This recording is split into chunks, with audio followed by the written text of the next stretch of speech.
Okay ဒီစာတွေက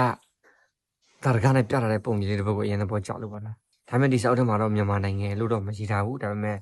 တခြားနိုင်ငံတွေတော့ရှင်းထားတယ်သို့တော်လည်းပဲဒီဟာလေးကမြန်မာနိုင်ငံရဲ့နဲ့လည်းနည်းနည်းကြိုက်တယ်ပေါ့နော်ပြီးတော့ကျွန်တော်မြန်မာလူမျိုးတွေနဲ့လည်းတော်တော်လေးစင်တူဖြစ်လို့လေနော်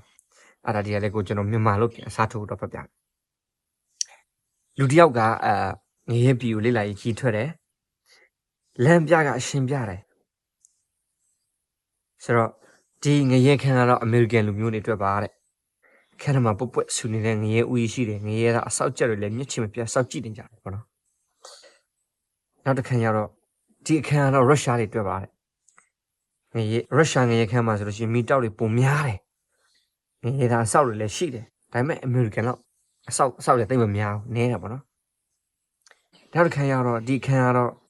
ဒါတော့မြန်မာလူမျိုးတွေနဲ့ပြောလိုက်မယ်နော်ဒီခန်းကတော့မြန်မာလူမျိုးတွေအတွက်ပါတဲ့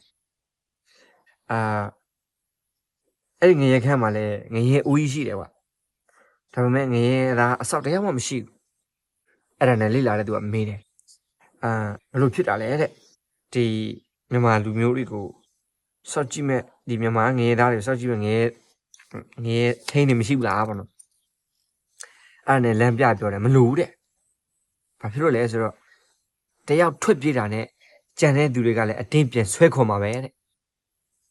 ဒီတော်တော်ကောင်းတယ်နော်ဒီဟာလေးကတော်တော်ကောင်းတယ်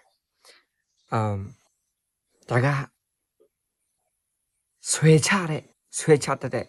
အကျင့်ကကျွန်တော်တို့မြန်မာလူမျိုးတွေမှာတွေ့ရသိရှိတယ်ပေါ့နော်တယောက်ကကောင်းစားတာကိုတယောက်ကမနာလို့ဖြစ်တာမျိုးတယောက်ကယုံခုန်ထွက်တော့မယ်ဟောဆိုလို့ရှိရင်ကဆွဲချတာမျိုးပေါ့နော်အဲ့ဒီစိတ်ကဟိုပုံကျင်မှာဒီလူမှုပုံကျင်တာမျိုးမှာရှိနေတော့ဘယ်သူမှတုံမပေါက်နိုင်ဘယ်သူမှလည်းဟိုခက်တယ်ပေါ့နော်ဖြစ်ရဆိုတော့သူပါစစ်ပြောတာလဲဆိုတော့ပျော်ရွှင်ခြင်းရဲ့ရန်သူဖြစ်တဲ့မနာလူစိတ်ဟာတဲ့ဒီနိုင်ငံမှာအတော်လေးကြီးထွားနေတယ်တဲ့ကျွန်တော်တို့နိုင်ငံနဲ့ပြင်ဆင်ကြည့်လို့ရတယ်ပုံမှန်ဆိုရင်မနာလူလေးပိုကြိုးစားလေမဟုတ်လားတဲ့ရည်မှန်းချက်ကြီးတဲ့အများထက်သာချင်တဲ့သူတွေကြောင့်စီးပွားရေးလုပ်ငန်းကြီးတွေတည်ထောင်ကြတယ်မိုးမျှော်တိုက်တွေတည်ဆောက်ကြတယ်ရမှန်းတယ်ဒါပေမဲ့